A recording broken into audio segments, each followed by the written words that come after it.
நீயே ஒரு பர்கருக்காக கோபித்துக் கொள்ளலாமா? இது உனக்கு தகுமா? என்னுடன் வா. முருகா, இது என்ன சிறுபிள்ளைத்தனம்? இது என் திருவிளையாடல்களில் ஒன்று.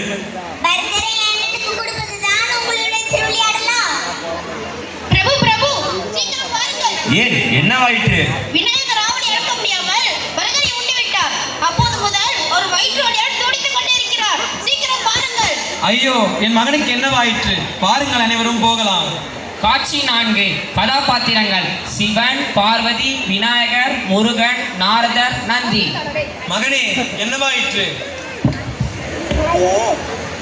தாயே, வயிற்று வலி தாங்க முடியவில்லை.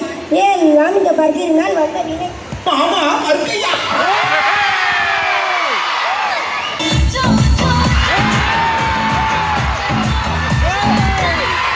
நாரதா, என்ன இது?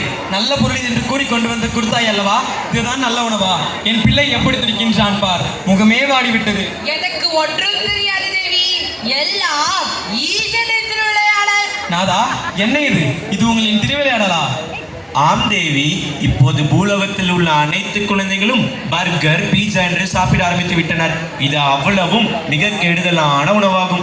இத்தகைய ஜங்க் ஃபுட்டை சாப்பிடுவது மூலம் குழந்தைங்களுக்கு சிறு வயதிலேயே ஒபிசிட்டி, சுகர், ஹார்ட் அட்டாக் போன்ற நோய்கள் வருகின்றன. இதை உலகினருக்கு உணர்த்தவே நாடகம் நடத்தினேன். கடவுளான விநாயகனுக்கே இத்தகைய நிலை என்றால் சாதாரண மனிதர்களின் நிலை என்னவாகும்? அதனால் குழந்தைகளே, அம்மா தருகின்ற சுவையான இட்லி, பொங்கல், தோசை ஆகிய உணவுகளை மட்டும் உண்ணுங்கள். அதில் ஆரோக்கியமும் அம்மாவின் அன்பும் கலந்திருக்கும். உடலுக்கும் நல்லதாகும்.